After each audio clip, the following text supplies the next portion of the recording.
चॅनलमध्ये मी आपले सर्वांचे सहर्ष स्वागत करीत आहे। आम्ही स्वामी ओम स्वरतरण महिला भजनी मंडळ जवाहरनगर सासने पल्ली आपल्यासमोर आम्ही भक्तिगीते भजन सादर करणार आहोत।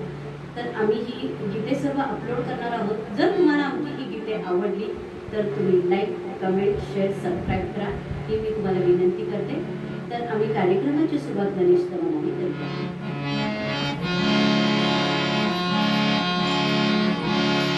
वक्रतुंड